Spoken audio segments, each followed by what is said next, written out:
to put food on the table and pay the rent. And by the way, in a Biden administration, our belief is nobody should have to work more than one job to put food on the table and pay the rent.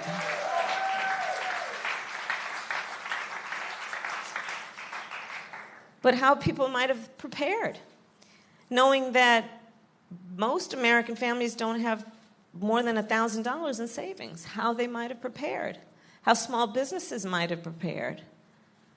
When we're looking at the impact here in Florida and around the country.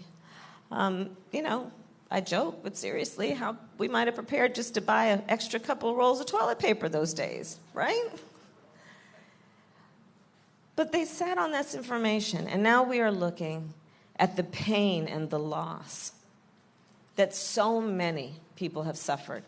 And on top of all of this, in the midst of a public health crisis, Donald Trump, together with his boy, Bill Barr, are in the United States Supreme Court suing to get rid of the Affordable Care Act that President Obama and Vice President Biden brought to the American people and allowed for over 20 million people to have coverage, including protecting people with pre-existing conditions. And now they're trying to get rid of it. And let's put this in context. Raise your hand if you know somebody who has diabetes. Raise your hand if you love somebody who has high blood pressure or surviving breast cancer or lupus. And they're trying to get rid of these protections. And this brings up the one of many ways that the American people, that Floridians, have a real choice in front of them. Because on the one hand, you have Joe Biden, who, together with President Obama, created the Affordable Care Act. Joe Biden, who says, we come into office and we're going to expand on what it did. We're going to bring down prescription drug prices. We're going to bring down the cost of premiums. We're going to lower Medicare eligibility to age 60. We're going to deal with health care in a way that we expand coverage, understanding that health care doesn't mean the body starts from the neck down. It also includes health care from the neck up. That's called mental health care, which we sorely need to expand. There's a real clear choice here, two very different choices. So that's Joe. And on the other hand, you have someone who has lied, yes, I said that, lied to the American people, has not followed the science, who has suggested this is a hoax, who has suggested that on the ledger he keeps, you're on one side of his ledger if you wear a mask, you're on the other side of his ledger if you don't. There's a real clear choice. These crises, the economic crisis that has resulted from this pandemic, being compared to the Great Depression in terms of its impact. Over 30 million people in just the last several months filed for unemployment. Here in Florida, 1 in 9 families is describing their household as having been hungry. We're in the midst of a hunger crisis in America. 1 in 5 mothers, I've seen the numbers, describes her children under the age of 12 as being hungry. In America today, we're looking in Florida at 1 in 7 households who is describing a difficulty paying their rent or inability to pay their rent. Here in Florida, 1 in 4 small businesses have gone out of business with very small likelihood of being able to reopen. Economic devastation. And again, you have a Joe Biden who, when asked, how do you think the economy is doing? How are you measuring the economy? Joe Biden responds with, well, tell me how working people are doing. Tell me how working families are doing. Joe Biden says we need to move forward, not increasing taxes for anyone making less than $400,000 a year. We will increase tax cuts for middle-class families. We will ensure that working families pay no more than 7% of their income in child care. We will ensure that first-time home buyers get a $15,000 tax credit to help with down payment or closing costs, understanding that home ownership is one of the greatest paths toward economic health and well-being, intergenerational health and well-being.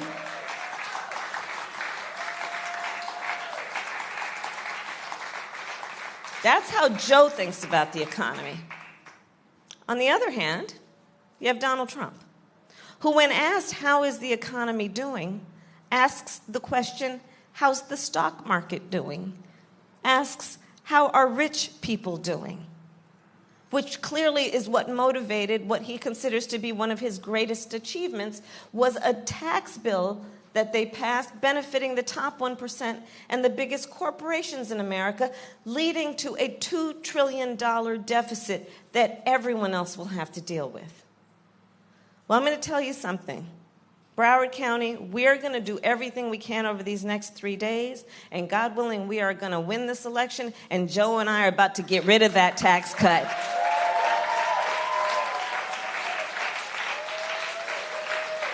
And invest that money in working people and in our families. Invest that money in an infrastructure plan that is going to be about, yes, building back up our roads and our bridges, but also investing in renewable energies. It is going to create millions of jobs. We are going to invest that money, understanding that any young person coming from a family that makes less than $125,000 will go to a 4-year public college for free, including an HBCU.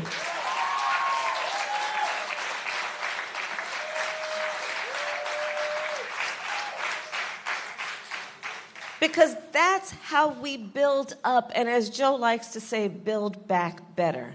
Invest in the American people. Invest in our young people. Invest in our families. And boy, the return on that investment is profound. We are dealing with crises. A long overdue reckoning on the issue of racial injustice in America. And you have Joe, being a student of American history and having the courage to speak truth, who has the ability and willingness to speak the phrase, Black Lives Matter.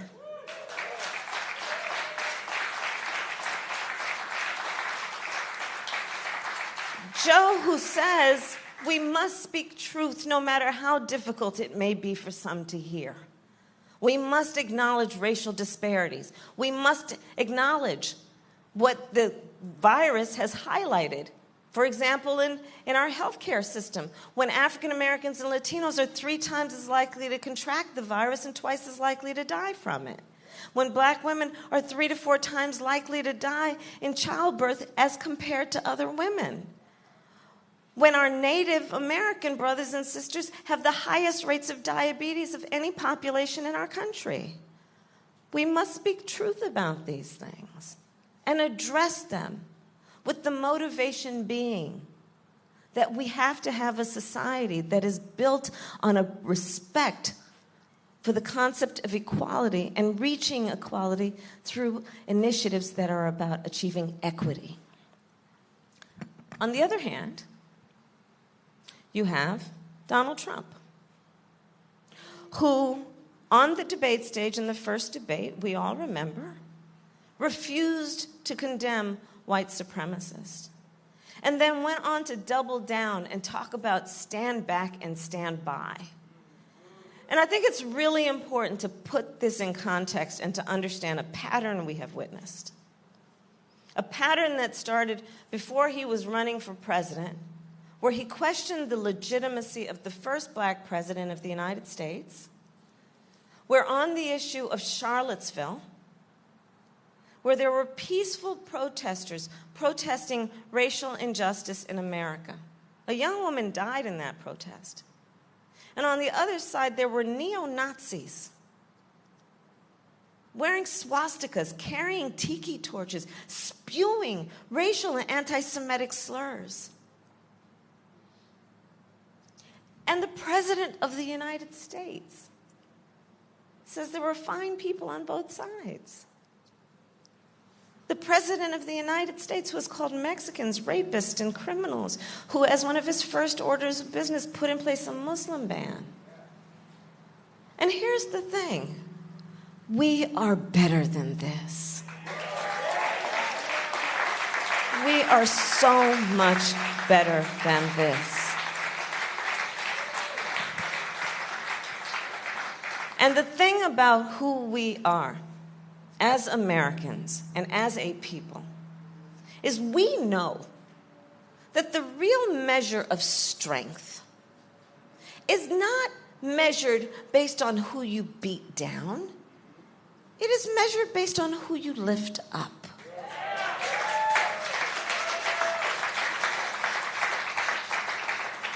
And many of us know Joe. And let me tell you something. Joe, in his heart, in his soul, is someone who is deeply committed to unifying our country. He and I know, and we all know, regardless of where you live, your race, your ethnicity, your gender, or the language your grandmother speaks, we all know that the vast majority of us have so much more in common than what separates us. And we want and need a president who leads with that spirit.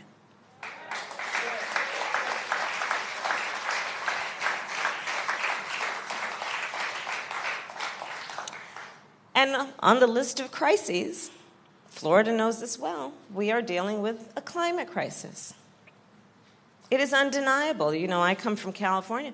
The wildfires are burning up the west coast of our country, from California, Oregon, Washington, Colorado. I've met with and visited with families that have been evacuated from their home, never to be able to return.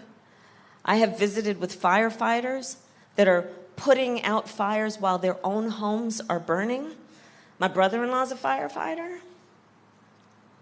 When you look at the Gulf Coast states, neighbors to here, including this state, the storms, do you know we've had 5 named storms in our country this year? And we named the storm because it's really bad. What we've seen in terms of the Midwest and the floods that have caused farmers to lose a whole season of crops. And so Joe says, hey, this is undeniable. Let us embrace the science on this. Let us treat this with a sense of urgency and put in place timelines like the goal of net zero emissions by 2050. Let us understand that all of us need to breathe clean air and drink clean water. Joe understands this is also a civil rights and a human rights issue.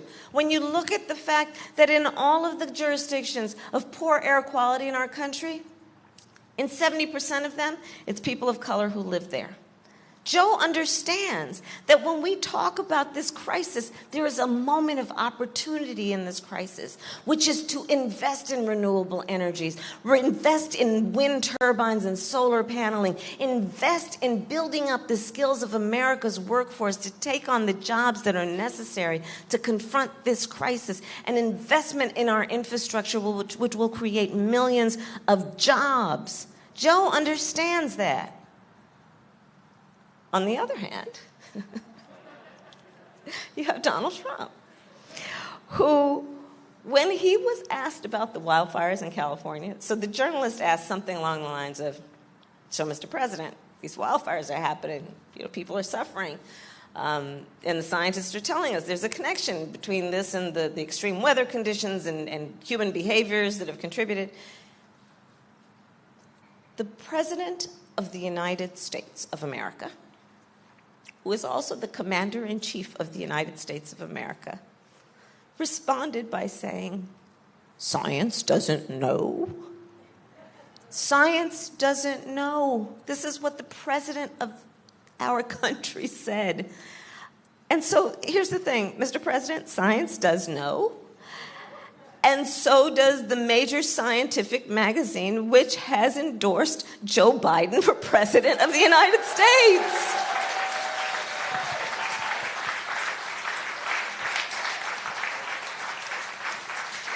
So we're dealing with a lot. It's a lot. It's a lot. It is. But we're all here together. We're all here together. And yes, these moments, and in particular when you compound it with what we have had to do to deal with this virus and social isolation and the distancing. Look at all of us. We can't even shake hands and hug. We're wearing masks. It has a tendency to really make people feel alone. And I think that what's important about this afternoon and what you all have been doing throughout really makes the statement that we are not alone. And that then brings up one of the reasons for my visit today, which is the importance of voting. Voting today and tomorrow in terms of early voting. Early voting is critically important. And then, of course, voting on Tuesday. And, many people come up to me, and probably to you, and they say, why should I vote? And I think there are 3 reasons people should vote. One is to honor the ancestors.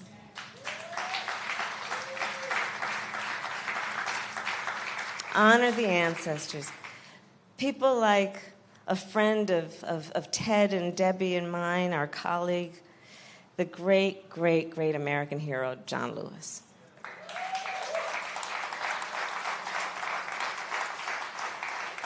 John Lewis, who told us, you love your country, get in good trouble. John Lewis, who shed his blood on that Edmund Pettus Bridge so that, in particular, black people could vote, but that all people could vote. John Lewis, who, by the way, also understood it was a civil rights issue and there was a continuum of the fights that we have had and continue to have for civil rights. John Lewis, who, by the way, was front and center fighting for marriage equality. John Lewis, by the way, who was front and center saying we should fight for the dreamers. Let's honor the ancestors. That's a reason to vote. Reason to vote is we just celebrated this year the 100th anniversary of the 19th Amendment. Right? Among the ancestors, those suffragettes who, wearing their white, marched and shouted and fought for a woman's right to vote. It's important also because we always have to speak truth. Black women couldn't vote until 1965, so we got to deal with that too. But yes, let's honor the ancestors. That's a reason to vote. Reason number 2, everything is at stake. Everything is at stake. Everything we have already discussed, including our standing in a global world, the integrity of our nation.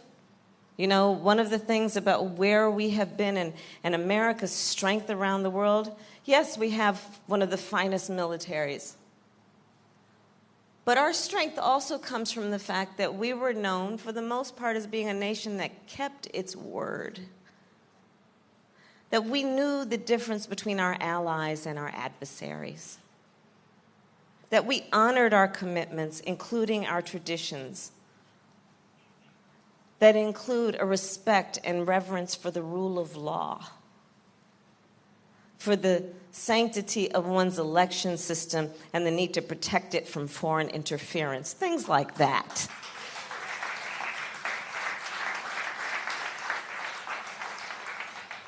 So there's everything at stake.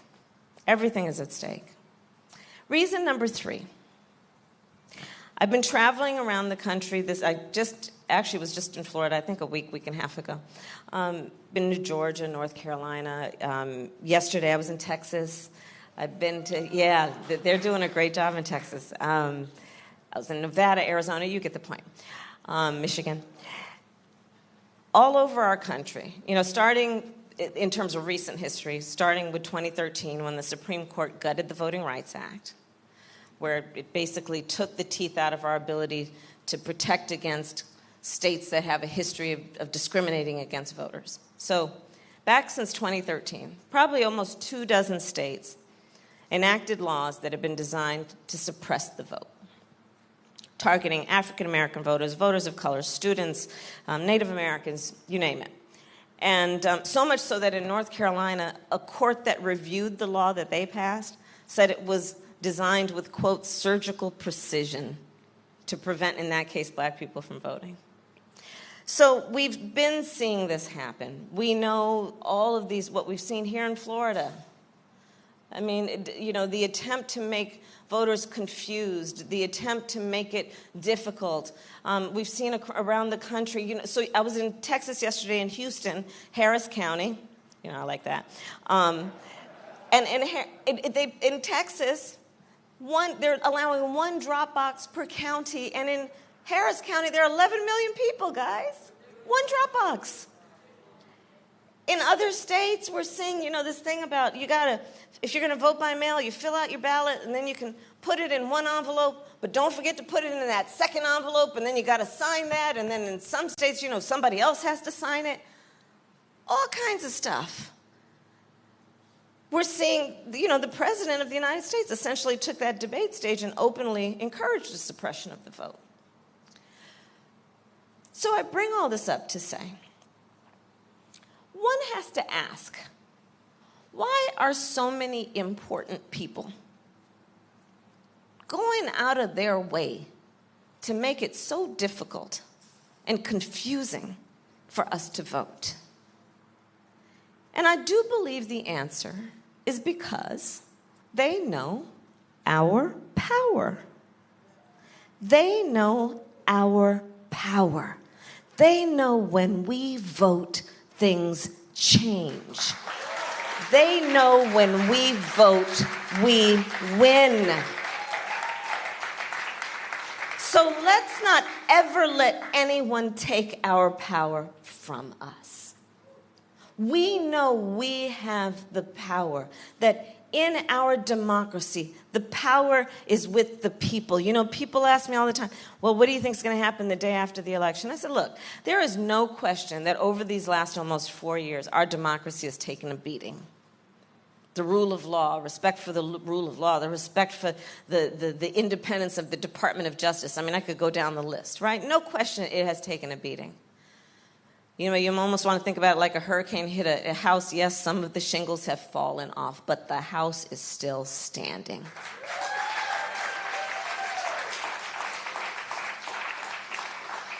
And I do believe that America's democracy will always be as strong as our willingness to fight for it. And so that's why we're all hanging out together this afternoon, because we are prepared to do just that. We are prepared to do what is necessary to stand up for this country we love. And so my last point then is this. This moment will pass. It will pass. And years from now, our children, our grandchildren, and others, they will look in our eyes, each one of us, and they will ask us, where were you at that moment in time? And what we will be able to tell them, Broward County, is so much more than just how we felt. We will tell them what we did.